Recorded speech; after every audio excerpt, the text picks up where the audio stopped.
So last time we were here, we talked about top-down design, and a top-down design takes a problem and breaks it up into smaller steps. Even those smaller steps can be broken up into smaller steps.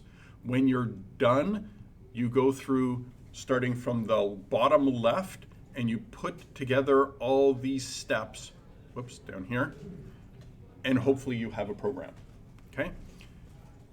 When we were doing this, we were always using from draw.io. We were just using general. We were using the rectangle. A rectangle starts at the beginning. You put your name of your program. We will always be putting at the beginning input, process, output. In this program, what I'm doing is I'm trying to calculate if somebody gives you the distance from Earth to Mars, how long would it take you to get there? If you happen to be lucky enough that your spaceship can actually travel at the speed of light, which we know isn't really possible, but we just imagine that you actually could, okay? So the person enters in the input being the distance from Earth to Mars. The process of figuring out how long it would take is the distance divided by the speed of light. That will give you the time that it would take you to get there. And then the output is just showing the user the time, okay? So if you were to do this, we just would put this step, and this step together. So a flow chart, which is what we're going to talk about today. Let me zoom out. A flow chart is just a different way to represent the steps of our program. In a flow chart, we have different shapes though, and the shapes have meaning. So in a top-down design, we're always just dealing with a square box. This time a rectangle. This time we're dealing with different shapes, and those shapes have meaning. We're still gonna have arrows, and you actually just follow the arrows to see what we're doing. So here's some standard shapes that we're going to be dealing with. This little stadium kind of looks like a racetrack or something. We're always either going to put start or stop in here. So it'll show you the beginning and the ending of our flowchart, okay?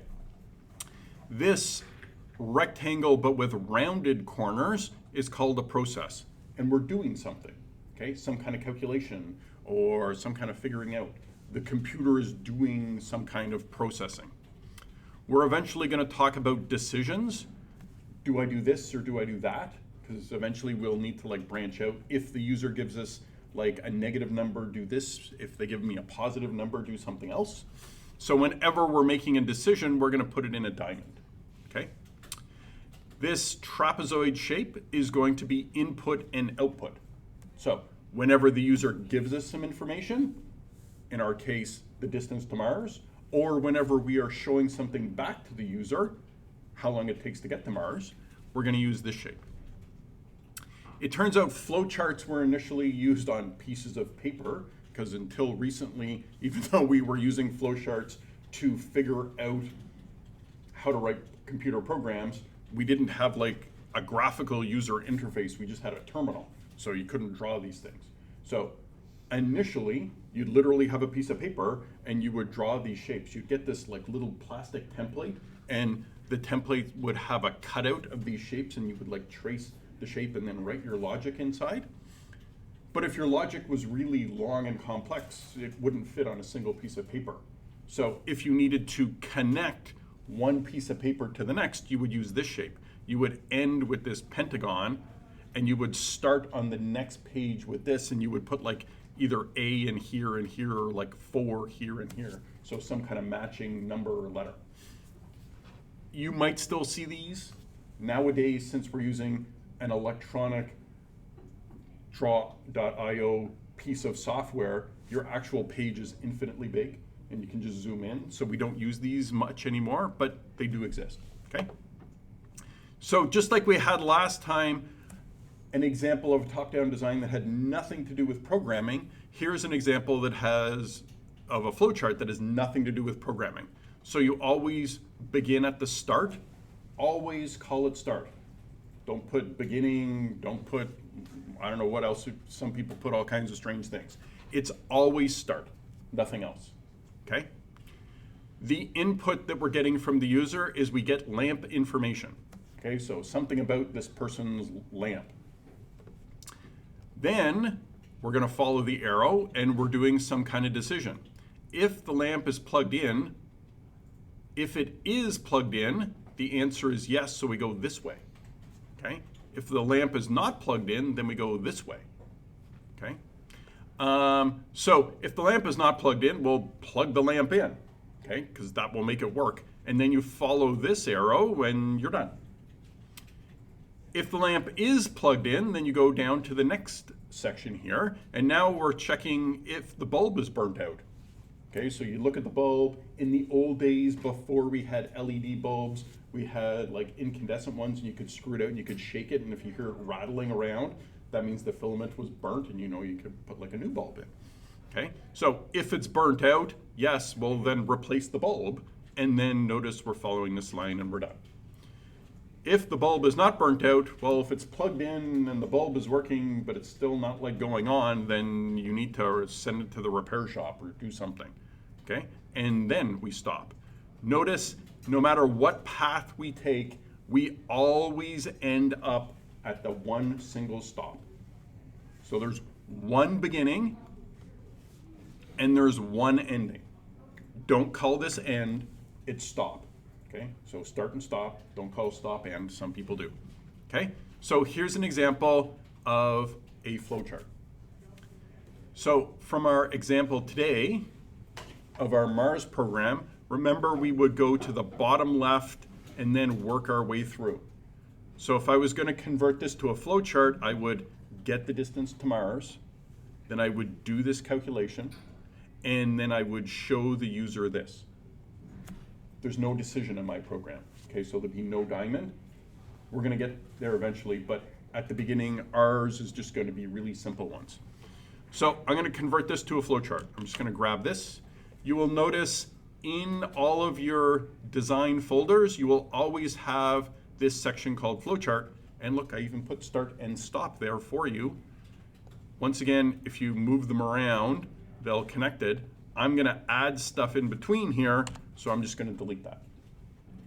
Notice this shape here, it isn't here. It's not this thing, it's not an ellipse, it's what's called a stadium, but it doesn't exist in here.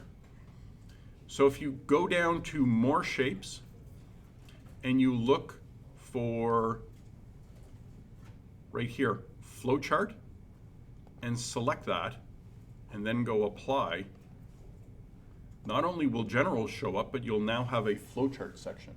So whenever we're doing flowcharts, you only use these things, okay? So where's my stadium? It's not that. It's at the bottom. Oh, thank you very much, right there. Okay, so that's the shape, whoops. That's the shape for stadium, and that's where this is. Okay, so that's stadium or terminator. That's what draw.io calls it. And you would just click and it would show up just like we did in our top-down design. So I already give you the start and stop. Next, from our top-down design, we need to get the distance. So getting is input. So that's called data. Okay, so it's the trapezoid. So you just select that and move it over. Notice it gives you the nice little line so you can line things up. Just gonna move that over there. And we are going to get the distance from the user. We need to draw the arrow. So once again, you hover over, you get that little blue thing, and you connect up, and you should be good to go. Okay? So we get the distance, that's the first thing. The next one is, this is a process, because we're doing some kind of calculation, okay? So a process is just a rectangle. It starts off as a square, but we can stretch it, okay? It has rounded corners. So you can stretch it by doing stuff like this, depending if you need the size. And normally what we put in here is whatever formula you're going to do the calculation. Okay, so if you're doing some basic mathematics, just drop the formula in there and you're good to go. Notice the names I gave are actually the names that I would use for my variables. Okay, so if we're going to create a variable called distance and we get it from the user up here, then just reuse that. So I'm just going to connect that up. And our last thing that we need to do is show the time that it takes to get to Mars. So I can go back to input or data, drag it down, show time, and then move my stopover, connect these up, and we're all good. Okay, so that would be my flow chart. It begins or starts, we get the distance. We know this is input or output because of the shape. This is a process, so we're doing some kind of calculation, and this is output, and then we stop. Once again, to get this into your design document, okay, your Google document, you would go File, Export, PNG, and notice it's going to put it into your design folder over here as a PNG. You say OK, there it is right there, and then you just go download and bring it in.